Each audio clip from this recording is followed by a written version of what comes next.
Buenos días, estimados estudiantes. Hoy tenemos el tema 3, reflexión sobre el ser humano. Es decir, nos vamos a adentrar sobre la antropología filosófica, que sería aquella filosofía que se dedica a reflexionar sobre el ser humano. Anteriormente lo que hemos estado viendo es una antropología, una filosofía sobre el universo o sobre el cosmos, lo que se ha llamado cosmogonía.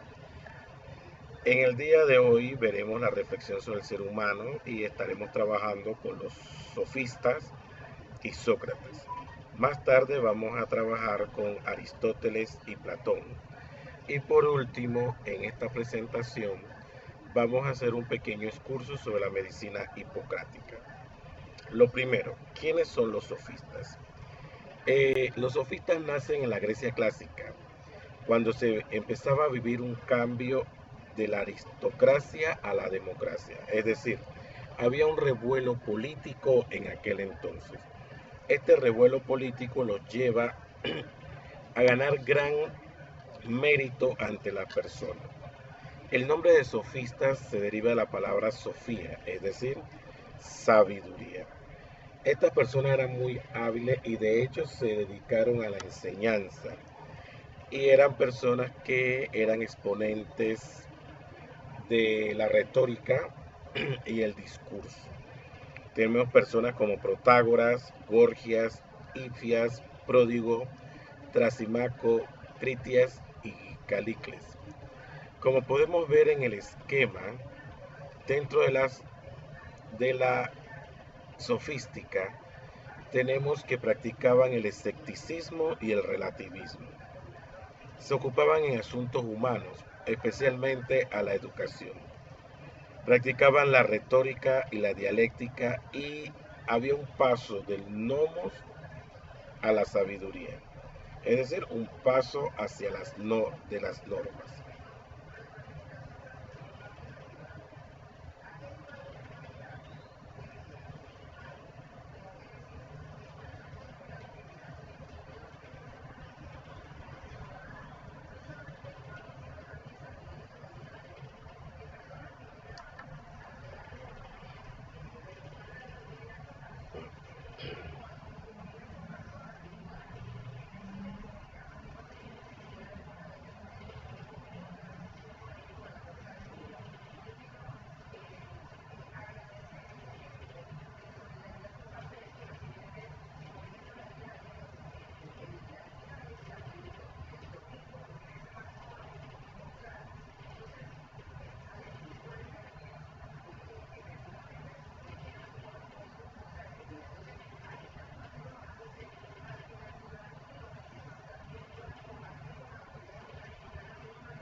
Como hemos visto, las ideas de los sofistas son las siguientes en línea general.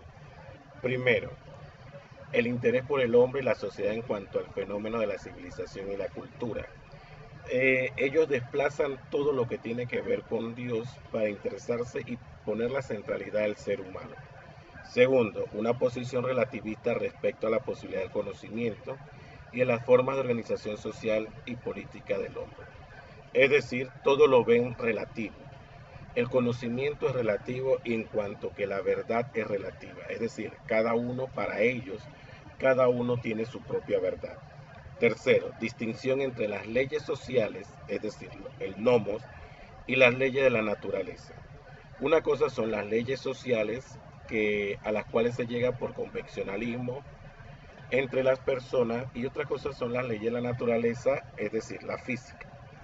La física no tiene nada que ver con las leyes sociales o del hombre, no rigen al ser humano como tal. Cuarto, el interés por la retórica y la erística en una sociedad en la que el dominio de la palabra y del discurso significaba el éxito. Explico un poco más esto. ¿Qué pasa? Al abrir la democracia, una de las cualidades más importantes va a ser la retórica. La retórica se practicaba no tanto para exponer las verdades, sino para ganar dentro de un torneo. Es decir, mediante la palabra se ganaba, se iban a discusiones y no importaba realmente la verdad, lo que importaba eran las argumentaciones a pesar de que no fueran ciertas, para poder ganarle a su contendiente. Cuarto, la guía de investigación de los sofistas era la finalidad práctica, es decir, enseñar el arte de vivir y de gobernar. Y eso era que se dedicaban realmente los sofistas. Por eso era que cobraban por sus enseñanzas. Fueron los primeros filósofos que empezaron a cobrar. Por eso Sócrates los criticaba tanto, porque para Sócrates la sabiduría no se cobraba. Uno de los primeros sofistas que tenemos es precisamente Protágoras.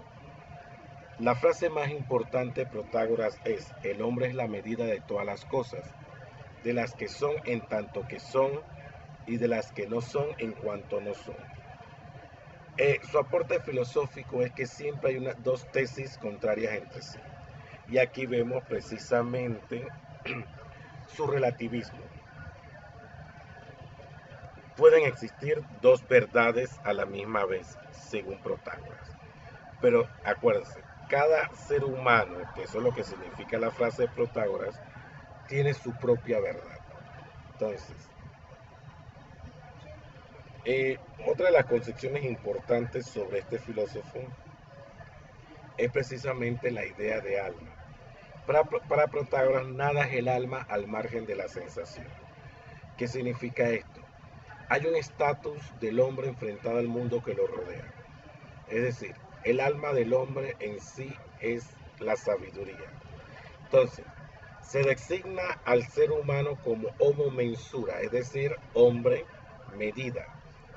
El hombre es la medida de todo. Entonces, si el hombre es la medida de todo, nada es contrario al ser humano. El hombre decide su propia vida. Entonces, al el ser humano decidir su propia vida, el alma es libre. La sabiduría es libre de pensar cualquier cosa y de tener su propia verdad. Por otro lado, está la idea de ser humano. Esta idea de ser humano alude al relativismo cultural donde cada sociedad, cada polis, actuaría como medida de las cosas. Es decir, cada ciudad tendría sus propias particularidades. Entonces, una ciudad no se parece a la otra como un ser humano no se parece a la otra. Todos los seres humanos son individuales, por lo tanto poseen una verdad. Recuerden que los sofistas son relativistas. Está entonces, como podemos ver, una primera fase donde se coloca a los dioses en el centro del pensamiento como explicación de las cosas. Hay un segundo momento o etapa donde el centro será la naturaleza y la explicación de los fenómenos va a ser la filosofía. Pero los sofistas se van a ocupar del ser humano como centro de todas las preocupaciones del pensamiento filosófico. Así que el ser humano va a ser su centralidad, su propia medida. En cuanto al relativismo, practican un relativismo ético y político. Es decir, nada es bueno. Las cosas pueden ser buenas o malas, no hay ni maldad ni bondad. Y también en la política será lo mismo. Nada es bueno, nada es malo. Hay diversos modos de concebir el bien y la justicia. Es decir, en el ámbito de lo político, las cosas pueden ser justas e injustas desde nuestro punto de vista. Desde el punto de vista sofista, eso es relativo. Y por último, las leyes no están fijadas por la naturaleza. Las leyes están fijadas realmente por lo que el hombre decida, lo que la sociedad decida, por convencionalismo social. Ahora vamos a hablar del convencionalismo. En el convencionalismo, para los sofistas, las leyes son convenciones. Están establecidas por algo que se llama el pacto social o están impuestas por una persona desde afuera. ¿Esto por qué lo dicen así? Por el momento político en que ellos viven. Antes las leyes eran impuestas por esa aristocracia, pero se pasa a la democracia y las leyes entonces serían impuestas por medio del concurso social, es decir, por medio del debate, las discusiones, la retórica. Las leyes no son eternas, sino variables y diferentes a cada grupo. Ya no era la idea de que los dioses colocaban leyes que eran inmutables. Acá la idea es que estas leyes van a variar de ciudad en ciudad, de polis en polis. El pragmatismo. En el pragmatismo, que está unido precisamente a su relativismo, van a decir que las acciones humanas no son buenas ni malas. Imagínense un mundo así, en que cada quien decide lo que es bueno o lo que es malo. O simple y sencillamente no hay nada bueno ni nada malo, donde todo es permitido. No sé si han visto la película 24 horas o 12 horas para morir, o en su nombre más popular, La Purga, en el cual se suspenden todas las leyes que prohíben el homicidio y el delito. En ese caso vemos cómo se forma una anarquía y cada quien decide lo que va a hacer. En este caso, matar, asesinar. Viendo esa sociedad desde ese punto de vista, nos damos cuenta que una sociedad donde no se distingue la bondad de la maldad es una sociedad en la cual no podríamos vivir, porque todo el mundo haría lo que para él le resulta un bien. Por ejemplo, la venganza. La venganza sería institucionalizada y si alguien te hace daño, tú podrías entonces cobrarte ese daño. Es volver a la barbarie, con su ojo por ojo, diente por diente. Aunque sabemos que la ley del talión ya empezaba a poner algunas restricciones o límites a la venganza, diciendo que el castigo tenía que ser proporcional a la culpa o a la falta. Entonces, para los sofistas, y lo más importante de su pragmatismo, es que el ser humano siente las cosas como útiles o inútiles. Y tiene que ver con los fines que persigue el ser humano y cuáles son sus objetivos particulares. Allí está el pragmatismo. El ser humano actúa en la medida de que las cosas son útiles para él. Esta misma idea la vamos a ver más tarde con el utilitarismo de John Stuart Mill y Jeremy Bertrand, donde lo bueno será lo útil y lo malo será aquello que no te causa mucha utilidad. En el pragmatismo, entonces, las cosas prácticas son las que valen, no si las cosas son buenas o malas. Continuamos. El escepticismo. Para ellos entonces, producto de lo que hemos dicho, del pragmatismo, del relativismo, hay un escepticismo. No existe el bien y el mal. Hay propensión para dudar de todo. Entonces, si existiera lo bueno y lo malo, para ellos no se podría conocer. No se podría conocer lo que es bueno porque cada quien tiene su medida de lo que es bueno. Y no se podría decir lo que es malo porque cada quien diría que aquello que es malo es bueno para él. Así que tenemos un escepticismo entrecruzado. También dicen que si lo pudiéramos conocer no lo podríamos comunicar. No podríamos explicar lo que es realmente lo bueno y lo malo. Y por último, nuestra mente no lo podría abarcar. Sería muy complicado explicar que algo es bueno o que algo es malo. Y esto lo vemos, por ejemplo, en algunos países donde es bueno la poligamia y la persona se puede casar con varias mujeres. Para esos países con la tradición poligámica es totalmente bueno tener varias mujeres. Pero para nuestros países con tradición monogámica, un solo hombre para una sola mujer, no es válido la poligamia, tener varias mujeres. Lo bueno sería tener una sola. Entonces nos podemos fijar en esto, en lo que es bueno y lo que es malo, desde el punto de vista del relativismo y el escepticismo de los sofistas.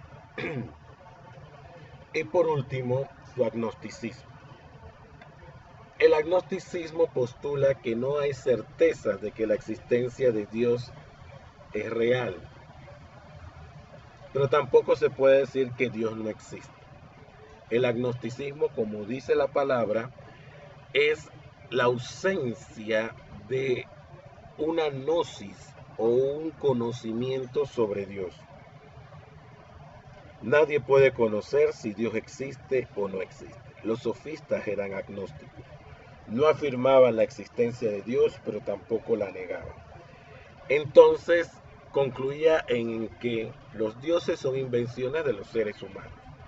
Y al ser los dioses invenciones de los seres humanos, los dioses no podían dictar leyes, los dioses no podían regir al género humano. Consecuencia, cada quien regía su propia vida, sin necesidad de la existencia de un Dios. Por último, entonces, cada cultura creaba a su manera a Dios. Esto es lo que se llama antropomorfismo. Le daban la forma que ellos quisieran. No es de extrañar que en el panteón griego hay un dios prácticamente para cada cosa. Hay, por ejemplo, un Dionisio o un Baco, que al fin y al cabo son tradiciones greco-romanas, en que darle culto a este dios era precisamente emborracharse y caer en exceso de licor. Y fíjense, si para nosotros emborracharse está prohibido, o por lo menos es algo que es malo para dentro de la sociedad, imagínense, para ellos era algo bueno que se pudieran caer en estos excesos, el relativismo moral. Así que el agnosticismo es declarado como esa imposibilidad de explicar quién o qué es Dios. Pasamos a Sócrates. Sócrates es un filósofo idealista de la Grecia antigua, era adversario del materialismo, de las ciencias naturales y del ateísmo. Desde estas palabras ya nos damos cuenta por qué no estaban de acuerdo con nuestros amigos anteriores. Pertenecía al círculo aristocrático, a su alrededor Sócrates va a ser el maestro de Platón. Sócrates no escribe nada. Lo que conocemos de Sócrates es precisamente por lo que escribió su alumno Platón. Algunos no, algunos tienen ciertas reservas sobre el pensamiento de Sócrates porque lo escribió, lo que nos ha llegado ha sido por medio de un intermediario, pero se puede dilucidar por comparación su pensamiento. Las ideas de Sócrates. Sócrates parte de la siguiente frase: conócete a ti mismo. ¿Qué significa esto? Primero, hay que establecer las leyes, que son valores que el hombre puede alcanzar mediante el uso de la inteligencia y la razón. Recuérdate que él es idealista, no materialista. Así que lo más importante es que el ser humano llegue al conocimiento de él mismo. ¿Qué sería el conocimiento? La base de la moral, ya que la verdad habita en cada uno. No la verdad sofista, que es relativa, sino la única verdad. En este caso, esa virtud, la virtud es única, y esa virtud tiene que ver con la ciencia ética, que demuestra la existencia de los valores absolutos, como el bien, la justicia, la felicidad y la inmutabilidad. Entonces, ¿qué significa esto desde nuestro punto de vista? Lo que estamos leyendo en este momento. Muy bien, recuerden, los sofistas negaban que existiera una única verdad. No. Para Sócrates, como el conocimiento reside en cada persona, esa verdad va a residir en cada persona. Y esa verdad va a ser única. No existen verdades relativas en Sócrates.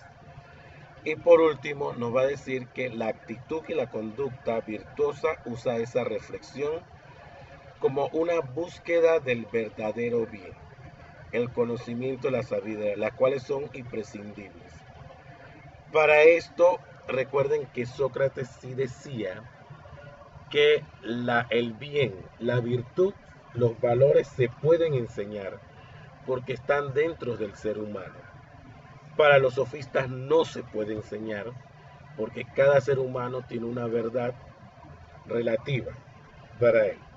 El gran método de Sócrates es la mayéutica.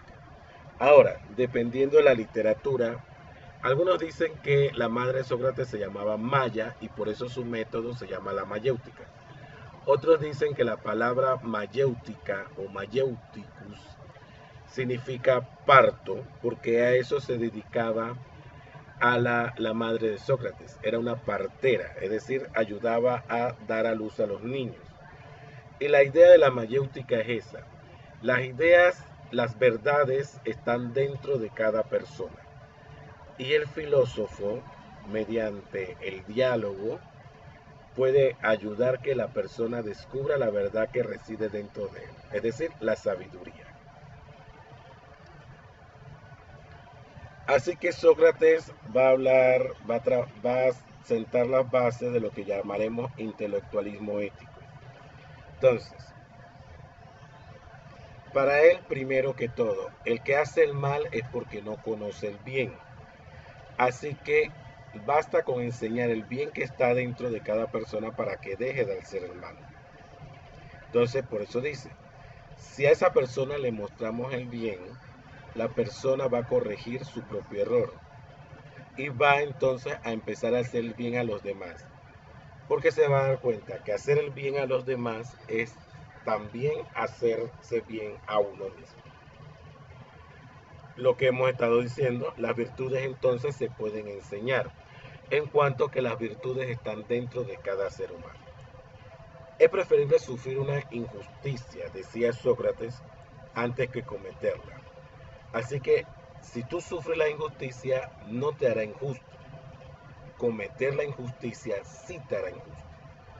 Claro, esto es interesante viniendo de un hombre que fue acusado por corromper las juventudes dentro del sistema político y que va a aceptar de buena gana tomar la cicuta.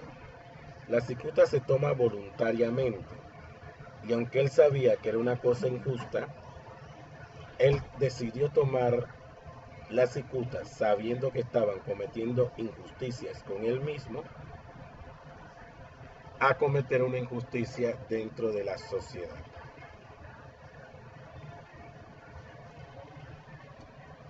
Otra cosa es la idea de felicidad. La felicidad se busca constantemente. Dice que se debe luchar por ser felices. En este sentido, la felicidad no está en las posesiones ni en lo externo, sino está en lo interior del ser humano. Recuerden que Sócrates no es materialista, es idealista. Y en este caso, la felicidad no te la van a dar las posesiones, no te la va a dar el dinero como hacían los sofistas, que cobraban sumas de dinero por enseñar. Entonces, la felicidad es el orden, el equilibrio de ánimo y es el equilibrio y el orden de la razón. Una persona feliz es porque realmente tiene su ánimo y su razón en equilibrio. Lo que ya hemos mencionado, el método de Sócrates. Bueno, el método de Sócrates tiene al menos 2 pasos para poder llegar al conocimiento. El primer paso es la ironía refutativa. El segundo paso es la mayéutica para poder lograr el conocimiento. Entonces, en la ironía refutativa se utiliza diferentes subterfugios, por ejemplo, las paradojas, los contraejemplos para darse cuenta de la ignorancia de la otra persona. Es decir, se trataba de hacer que la otra persona se diera cuenta de su propia ignorancia. Por eso se utilizaba la ironía y se le refutaba por medio de preguntas. El segundo paso era la mayéutica, en el cual no se daba la opinión de manera directa, sino que por medio de estas preguntas el interlocutor llegaba a la verdad. Entonces, de ahí que la mayéutica era importante. ¿Por qué? Porque daba a conocer esas ideas. Así que hay un conocimiento que parte de esto. Primero, de darse cuenta que no sé la verdad, y segundo, poder yo mismo llegar a la verdad. Otra idea que vamos a tomar en cuenta y que va a formar parte del trabajo que tienen que hacer es la idea del alma. Para Sócrates el alma es la razón, es el yo consciente. De allí que para él es importante la frase conócete a ti mismo, porque cuando te conoces a ti mismo estás llegando al conocimiento de tu propio ser, de tu propia alma. Así que la personalidad es un componente intelectual y moral. Así que, ¿qué es el alma? El alma será una entidad capaz de distinguir el bien y el mal, siempre eligiendo el bien, es decir, por medio de la voluntad. Fíjense, no hay posibilidades de elegir el mal desde el punto de vista de Sócrates. También aquí está el dualismo alma y cuerpo, que es importante porque esto lo vamos a ver más tarde en Platón. El alma es más importante que el cuerpo.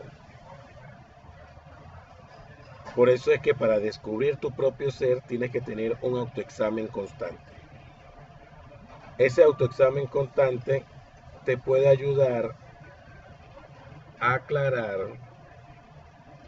a llegar a esa claridad del alma y ayudarla a colocarse por encima de los intereses del cuerpo, alcanzando un dominio de sí mismo. Así que vemos que el autoexamen siempre va a ser importante para llegar a dominar el cuerpo. El cuerpo está sometido al alma y por estar sometido al alma, ese cuerpo pasa a segundo plano. Es Platón el que nos va a aclarar que el cuerpo es la cárcel del alma y el cuerpo no es capaz de conocer las verdades eternas que están en el topos Uranus. Así que para Platón, para Aristóteles hay una virtud del alma. Esta virtud del alma en Sócrates tiene que ver con el arete, que es la virtud, y el vicio. El alma tiene que escoger siempre el arete, rechazando el vicio. El arete es el que te da el conocimiento, el vicio te da la ignorancia. Y es cierto, si aplicamos esto a la actualidad, imagínense, ¿quiénes son las personas necias? ¿Acaso no es necio aquel que fuma excesivamente, ignorando su propia salud? Así que el vicio lo que te da es ignorancia. Igualmente, si tomas excesivamente, ¿qué estás haciendo? Caes también en la ignorancia.